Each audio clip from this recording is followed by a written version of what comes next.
Pienso que la pobreza es un fenómeno demasiado complejo, demasiado multifactorial para determinarlo solamente en la dinámica del consumo, o en la dinámica de la plusvalía, en la dinámica del capitalismo.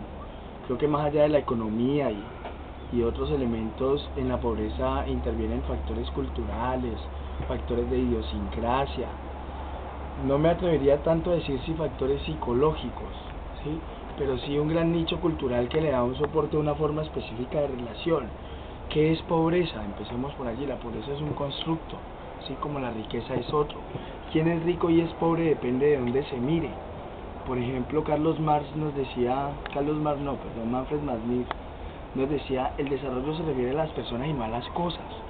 Entonces yo soy más desarrollado y menos pobre, por ende, en tanto mejor o mayor calidad de persona sea, ¿cierto?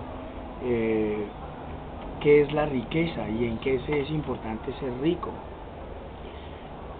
¿Cómo confrontamos ese criterio, por ejemplo, con el criterio actual moderno del capital, pero también cómo lo confrontamos ahora con criterios más postmodernos como el capital simbólico, ¿sí? Como por ejemplo el capital social, ¿sí? Y en ese sentido, ¿quién es más rico, quién es menos pobre?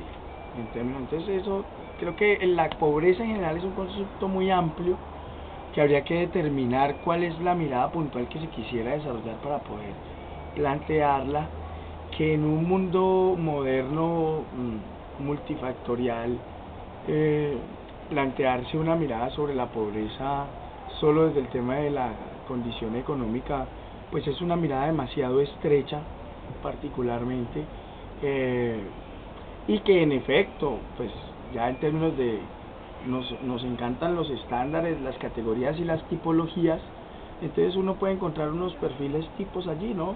Por supuesto, un factor asociado a la pobreza va a ser el tema de la falta de educación, va a ser cierto tema de falta de acceso a recursos y a tecnologías, va a estar ligado también seguramente a cierto factor de desestructuración en la composición y en los nichos familiares y comunitarios, ¿cierto? Va a estar ligada a una pobreza, por ejemplo, también a la pérdida de tradiciones que han sido valores significantes o estandartes de desarrollo y de pujanza. Entonces van a haber múltiples factores que te podrían incidir en el componente o en el análisis de cuál es la razón de ser de la pobreza, ¿sí? En este caso creo que hablar de la categoría en lo general no es oportuno y que es pertinente hacer una lectura de la pobreza en los contextos específicos en la que se quiera leer y entender.